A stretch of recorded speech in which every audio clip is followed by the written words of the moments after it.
So, let me write what I just did. So, let me write it as a theorem. So, theorem, let A and B be two similar matrices, fine. Then A, alpha belongs to sigma A, that alpha is an eigenvalue, alpha is an eigenvalue of A if and only if alpha is an eigenvalue of B, fine. That is one thing. 2 or B part, for each alpha belonging to sigma of A, fine. Algebraic multiplicity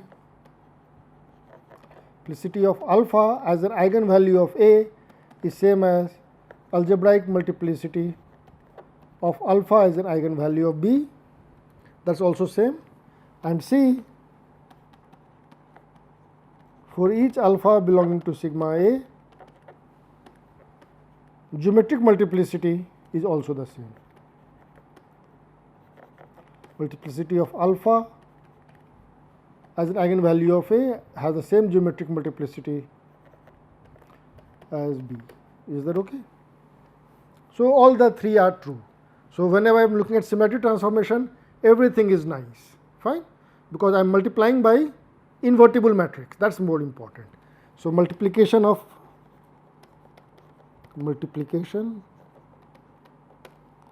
by S and S inverse, that is what is all right. So, fine. So, let us again understand it nicely. So, proof, what we did was that we looked at determinant of, so A and B similar, A and B similar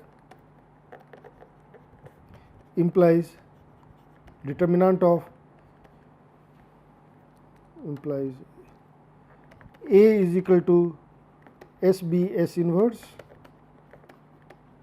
for some non-singular matrix non-singular S or invertible matrix S, whatever you want to say. So, for we need to compute, so for eigenvalue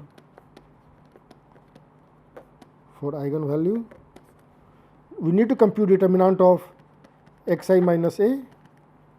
So, eigenvalues, for eigenvalues, roots of the polynomial, all right, characteristic polynomial. So, this which is same as determinant of, we had done it, xi minus a is nothing but SB S inverse, which is same as determinant of, I can write x as it is, replace I by S identity S inverse minus SB S inverse, which is same as determinant of, I can take common here S this side, S inverse this side, I get here xi minus b here, which is same as determinant of S into determinant of xi minus b into determinant of S, which is same as determinant of xi minus b. So, what we are saying here is something more, that characteristic polynomial of A and B are same. Since their characteristic polynomial is the same, and therefore, we get A as well as B both together at a time, because algebraic multiplicity was only related with the characteristic polynomial, the roots of the characteristic polynomial, right. So, this gave us algebraic multiplicity of alpha as an eigenvalue of A was the multiplicity of alpha as a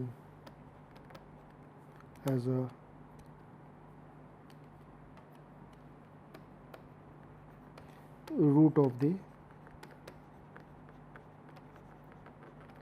characteristic polynomial. all right, fine. Now let us look at the geometric multiplicity. How do I prove the geometric multiplicity? So for geometric multiplicity,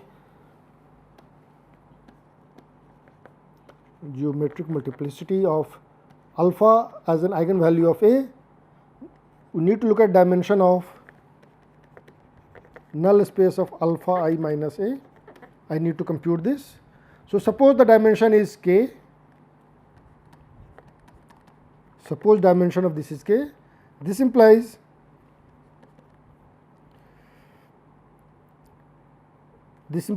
I can choose a basis. So this implies there are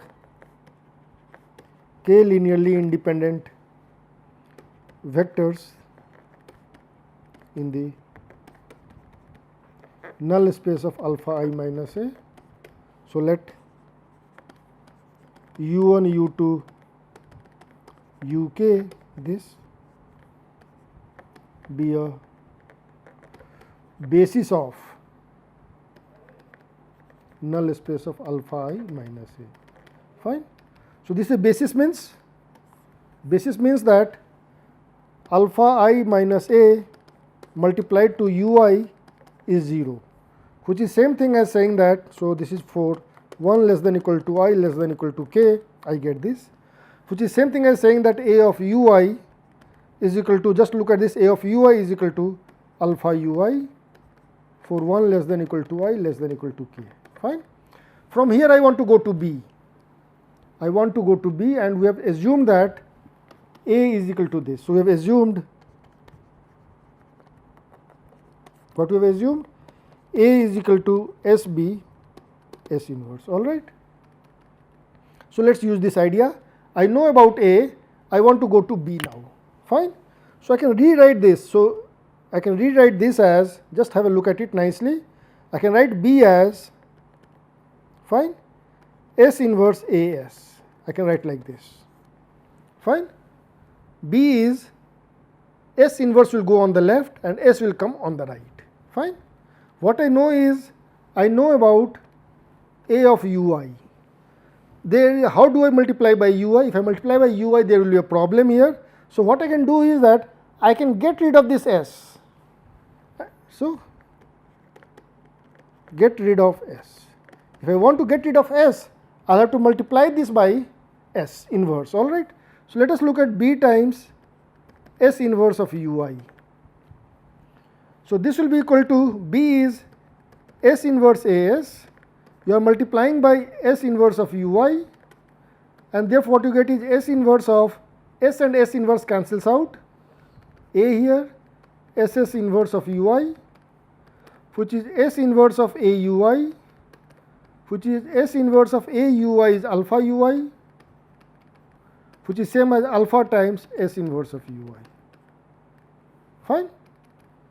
So you can see here that I have got here this, that B times S inverse of UI is equal to alpha times S inverse of UI, fine. So this implies S inverse of U1, S inverse of U2, S inverse of UK, this is a basis of null space of alpha I minus B with a question mark. Why a question mark? Because we do not know, till now we have not shown that this is linearly independent, linear independence. So there is a question of linear independence, all right. So recall that if I had a linearly independent set U1, U2, UK, if I multiply by any invertible matrix, the linear independence is maintained, all right. So here S is an invertible matrix and I am multiplying by S inverse, which is an invertible matrix, to a linearly independent set. So again emphasizing, if you have a linearly independent set, multiply by an invertible matrix, whether on the left or right, whatever it is.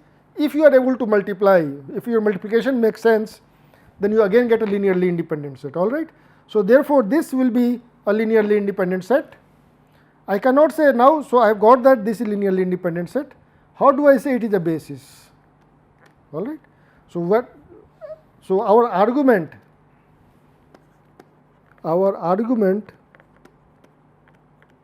implies S inverse of U1 till S inverse of UK is a subset, LS of this is a subset of null space of alpha I minus b. Can it have more elements? Question. So this,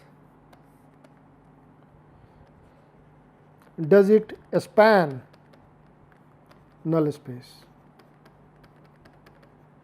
That is the question. All right. So what we know, we have been given. So let me just write it again. So started with, so given what we had given, that this set U1 U2 UK was a basis of null space of alpha I minus b. From there we got that this will imply that this is linearly independent, these are linearly independent, and the linear span is a subset of this. Fine. Question is, can I have more elements in the basis? Fine. So question, can we have more elements in the basis of null space of alpha I minus b? All right. So what we have done, I wrote it wrongly here, it is A here, alpha I minus A here. Fine.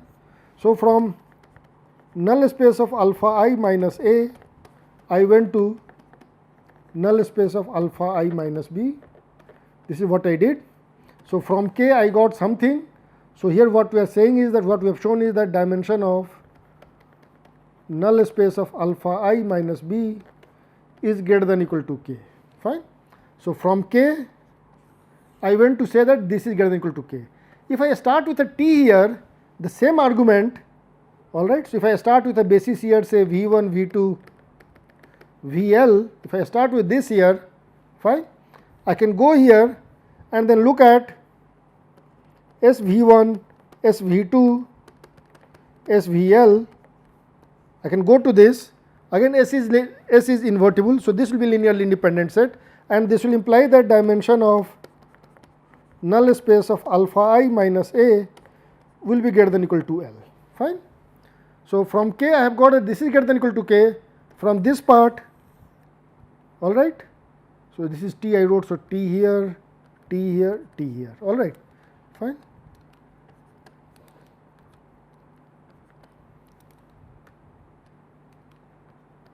Fine. So from 1 I can go and say that dimension is greater than or equal to K. I can go the other way around to say that its dimension is more. So the dimension of the two is the same. All right. So you have to be careful. You have to understand this. This is very important. Fine. So what we have shown is that if two matrices are similar, then they have the same eigenvalues. Their algebraic multiplicity is the same. Their geometric multiplicity is the same. All right. Fine. What more? So let us look at example which you have already done. I am just trying to recollect for you. Look at this matrix A, which is 0, 0, 0, 0. The matrix B, which is 0, 1, 0, 0.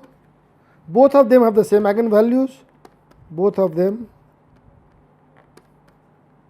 have 0 as eigenvalues of algebraic multiplicity 2. Fine. Both of them 0, 0, 0, 0. Fine. But they have different geometric multiplicity.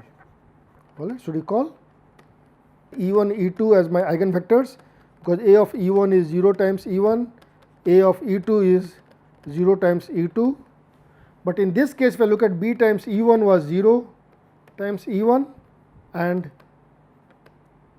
we didn't have any other vector x linearly independent with E1 such that Bx is equal to 0 times x. All right. So, understand them, that if you have similarity, everything is nice. If there is no similarity, there is a problem. And again recall, I am telling you again and again that similarity means changing the basis. This is what we had done at the time of defining itself when we looked at linear transformations.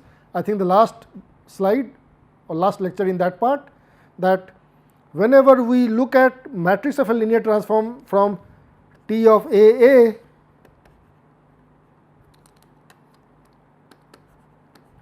to T of BB, all right, then the notion of similarity comes into play. So, you are just changing the basis and trying to get things. So, whenever I change a basis, properties do not change, everything is nice, fine. So, I would like you to keep track of this part, fine. As the last thing in this lecture, I would like you to understand this theorem, and I want you to understand the argument here, because a similar argument will be used at different place also, fine. So, let A belong to Mn of C and this with alpha belonging to a spectrum of A, then algebraic multiplicity of alpha as an eigenvalue of A is greater than or equal to geometric multiplicity of alpha. Is that okay? Proof. Very important idea. It gives you idea of how do we play around with matrices, eigenvectors, eigenvalues, linear independence, dependence, and so on. How are we playing with things? That is very important. So, understand it nicely. All right. So let geometric multiplicity of alpha as an eigenvalue of B be k. Suppose it is k. What does it mean? It means that dimension of null space of alpha I minus A is k, implies we have eigenvectors. So, whenever we say eigenvectors, they are linearly independent eigenvectors u1, u2, uk, a basis of null space of alpha I minus A, fine. Is that okay? So, what we have is A of u1 is equal to alpha u1, A of u2 is equal to alpha u2, so on till A of uk is equal to alpha uk, fine. I have this, fine. Now, u1 to uk is a linearly independent set, in Cn over C, all right. So, we can extend it to form a basis. So, extend it. So, extend it, all right. So, before extending it, let me first make this. So, first make UIs orthonormal. I don't need it, all right. I need the other part to be orthonormal or orthogonal at least. So, make UIs orthonormal, important. I didn't say it directly, but indirectly I said in the very beginning because of linear independence that important, that if u1 and u2 are eigenvectors, then their linear combination is also eigenvector. So, if u1, u2, uk are eigenvectors for the same eigenvalue alpha, then for any choice of scalars C1, C2, Ck, this vector x, which is summation Ci ui I is equal to 1 to k, all right, with x not equal to 0 is also an eigenvector for alpha. Is that okay? That you can check Ax is equal to A of Ci Uy, which will be equal to Ci A of Ui, which will be equal to Ci alpha Uy, which is same as alpha times summation Ci Ui. All right. So I can make Ui's to be orthonormal. All right. That is the first thing. So what we have shown is that I can make Ui's orthonormal. Now 2. So without loss of generality,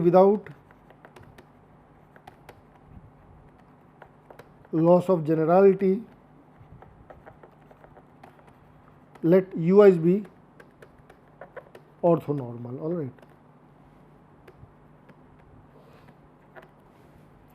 2. Extend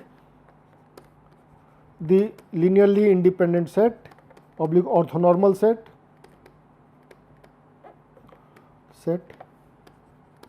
to get an orthonormal basis of Cn over C as U1, U2, UK plus 1 till UN. Is that okay? So I have got this basis now. And now I want to multiply things and see what is happening. So define the matrix P as U1, U2, UK plus 1 till UN. Let me write this. Now this is an orthonormal basis. So P inverse is same as P star. Fine. Because I don't know whether the Ui's are real numbers or complex numbers. I do not have anything, but I know they are over Cn. So I can talk of unitary matrix. So P is a unitary matrix.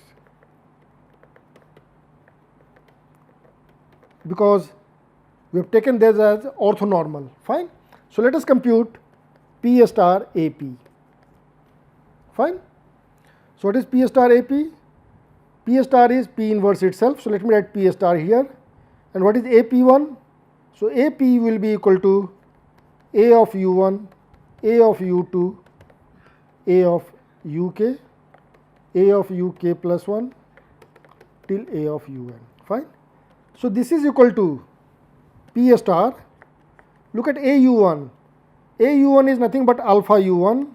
AU2 was alpha U2, alpha times UK. Fine. I do not know what they are, these parts. I don't have any handle on those parts. Fine. But I knew that U1, U2, UK, they were eigenvectors corresponding to alpha. So therefore I will get alpha here. Is that okay? Now when you multiply P star with alpha U1, what do I get? P star, if you look at this, we are saying that since it is a unitary matrix, P star P is identity. Fine.